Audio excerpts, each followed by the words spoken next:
Well, we're out in the back lane working on a Honda Beat, and no, my Beat has not amazingly changed colour. This is another Honda Beat. The yellow one needs to come off-road and have some work done to it. I need to have one of the sills repaired, and I've bought a spare Beat, though in some ways this is the one that should be yellow, seeing as it is something of a large yellow citrus fruit. It's a lot higher mileage than I thought it was, like 100,000 kilometers more mileage, and it burns a little oil, not too bad. Just accelerating from low RPM, it does a little two-stroke impression briefly. The shell feels a bit tired, which is partly due to these big, heavier aftermarket alloys, and it's also got a lowering kit on it, which puts it much lower and definitely stiffer than I like the stock setup best. Anyway, I've had problems with brake calipers sticking, as I was having with the other car, and I did an emergency overhaul one evening, but the other day on the way home from work, somebody pulled out in front of me and I had to stand pretty hard on the brakes, and although it didn't have any real dramas, the car was pulling pretty badly to one side, so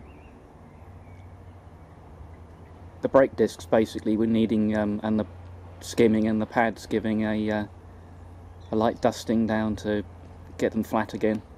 And well, as you can see, I've done one side already, and we've got the other side apart too, and I have got secondary stands under this, by the way. It's not just relying on the trolley jack. I've got the other side apart, and we'll get the disc onto the lathe and trued up. Okay, you can see that the friction area is reasonably good. It's not too badly pitted, but we've got a little ring at the inside and a big chunk at the outside where we've not been getting contact. The other side's slightly better, and this is probably the good disc. The other one was really poor, which would have, if they'd both been like this, it would have at least stopped evenly. So I've cleaned all the copper grease off it, and I'll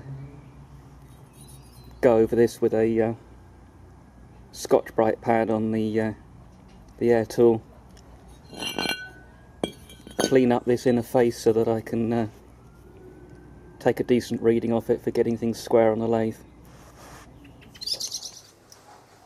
I've got the disc mounted here in the 3-jaw, and I'm reading off the mounting face to get it to run true. So if I zero out there, this is a metric Mitutoyo, so it's reading 0.01 millimeter resolution.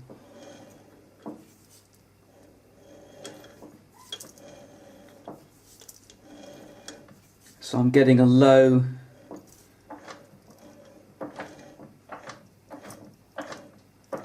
of 0.002 and a high of 0.001. So let's just see if we can get that slightly better.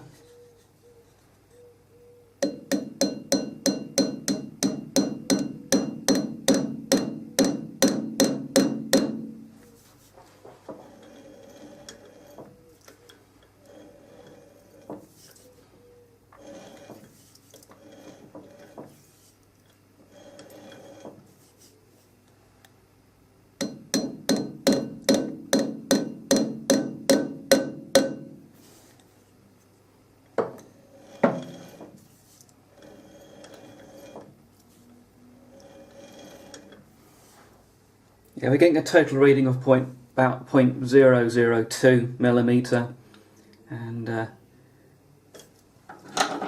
that's good enough to be a little bit of run out on a brake disc. Actually helps things slightly by helping to keep the pads from dragging. So I'll just get this nice and secure. Yeah, that should do the trick.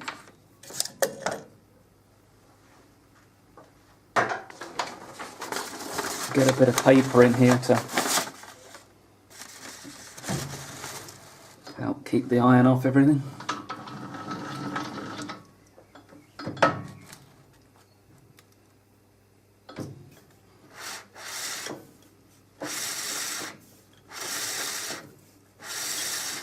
Now, one of these discs was pulsing, but I think the error was only on one surface due to a pad imprint.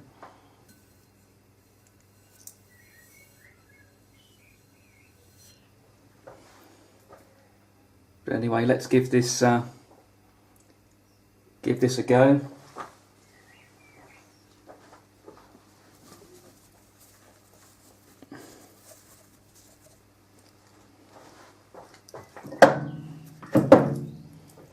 Come down into a fairly low gear.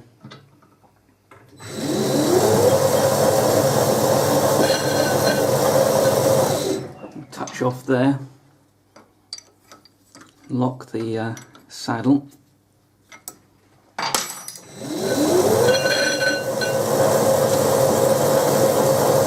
bit of a cut.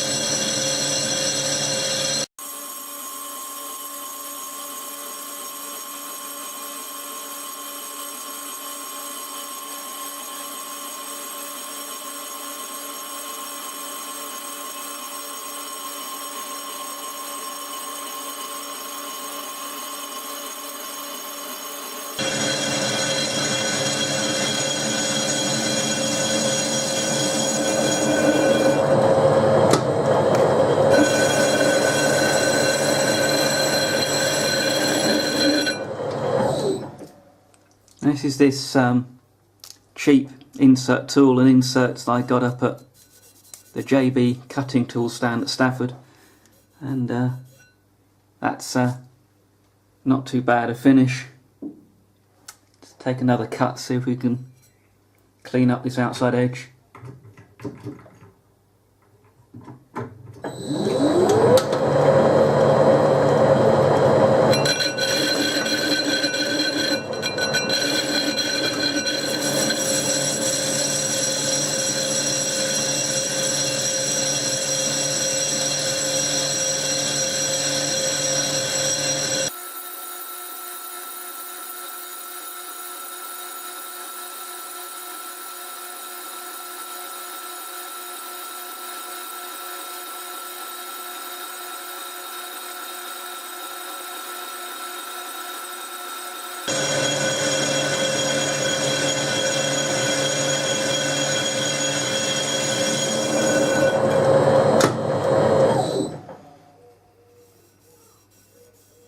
Yeah, pretty happy with that.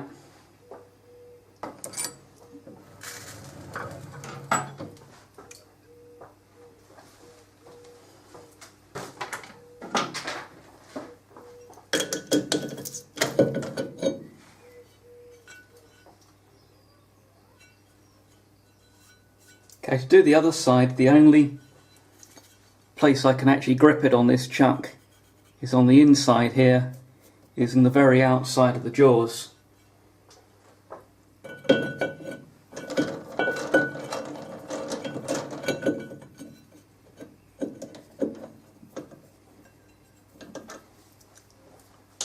Now, it doesn't matter if the disc isn't concentric, as long as these surfaces are normal to the mounting face.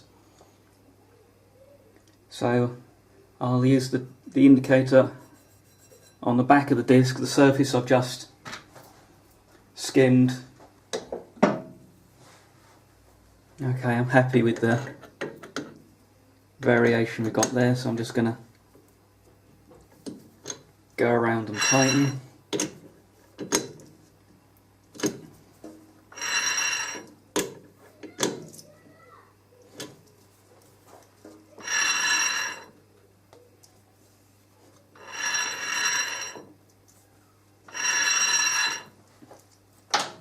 Still happy with the run out, so we'll take a cut.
That's about as much as I want to take off that.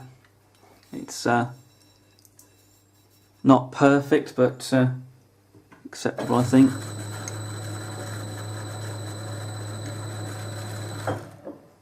Yeah, I can see there's just a little area right at the edge that's not 100%. The discs aren't terribly expensive for the car, but they're not a stock item most places. They are shared with other models that are UK available,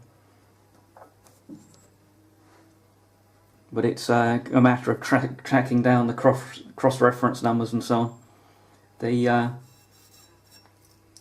These have got a decent amount of meat for them in the application. It's a heavy car for its size, but it's still quite lightweight at 3/4 of a tonne. So we'll call that job done and get it back on the car.